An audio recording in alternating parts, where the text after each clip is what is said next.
Hello, my dear friends. You're welcome back again today. You're welcome. You're most welcome again today.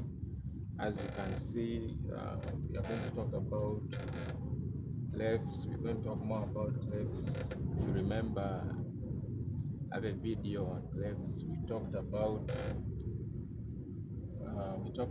the treble clef and the bass clef. Today I'm going to talk more about them. I'm going to add something about them. So it's important that you know this as a musician, as a songwriter.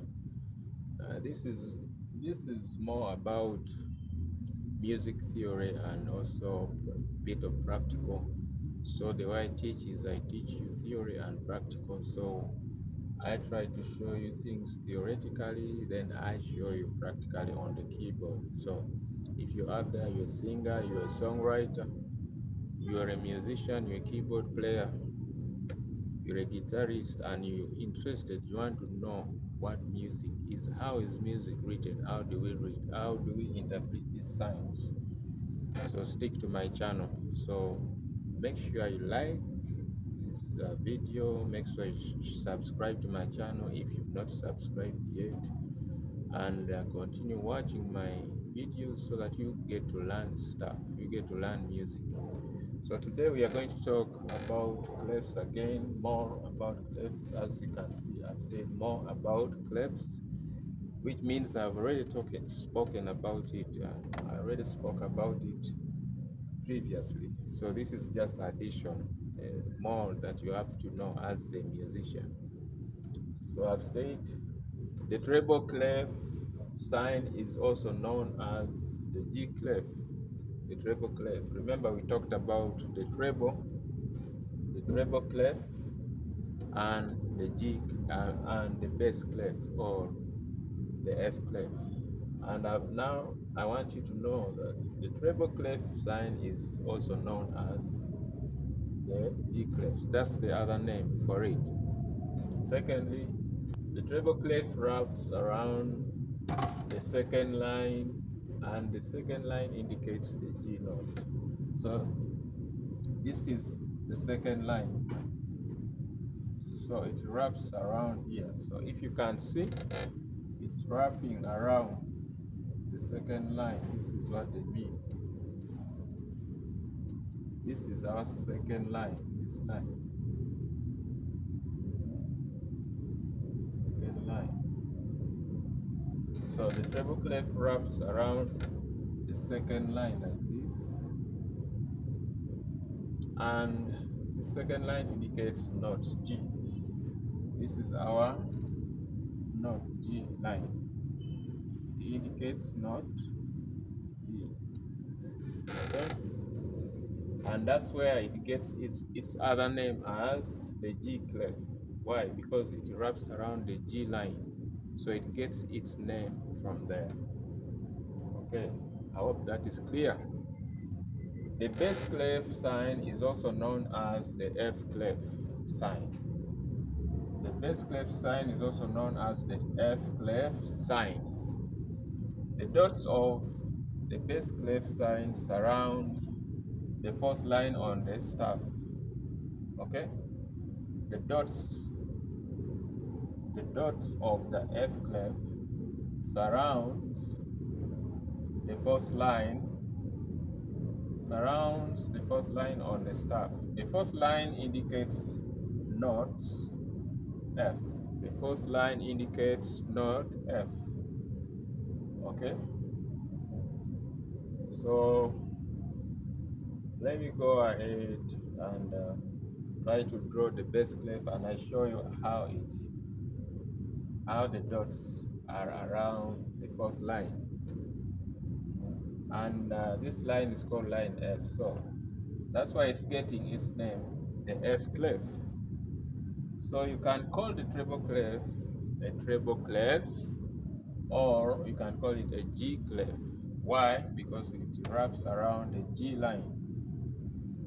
Then the bass clef, you can call it a bass clef or the F clef. Why?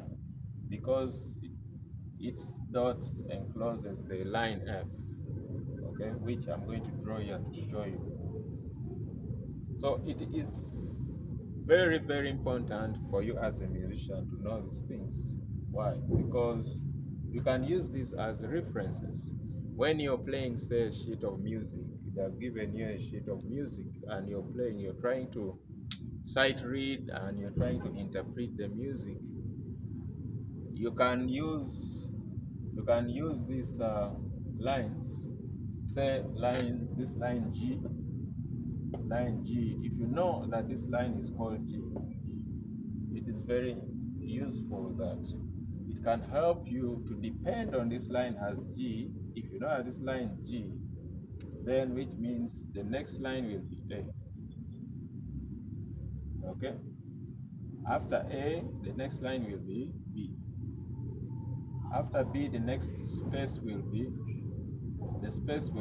C. After C, this line will be D. After D, this space will be E. After E, this line will be F. So if I'm playing my song, sight reading, I'm learning how to sight read. What I'll do, I will use this line as references. If my note is occurring on this line G, I know that that is not G. I have to play that note G. So, and I have other notes now following this line G. So I will depend on this line G, and I know in my head that we have 7 letters of music alphabet. That is A, B, C, D, E, F, G.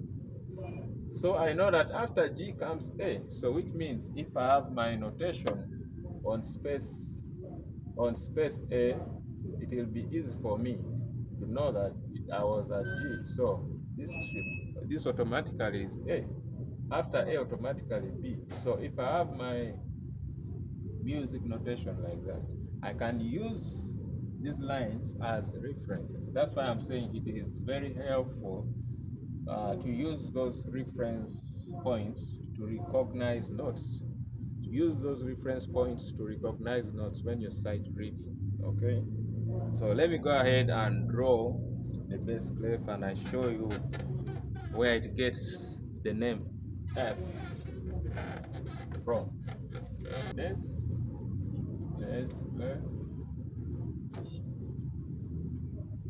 or call it O F F. So you draw your 5 lines.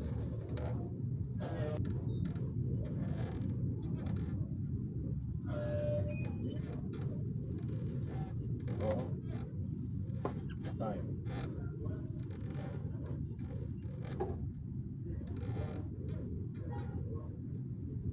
So our line F, this is our line F. So the bass clef goes around there and the dots cover the line F like this.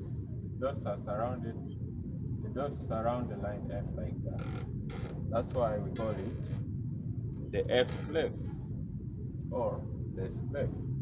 So you can use this as your reference point to know what note comes next after F.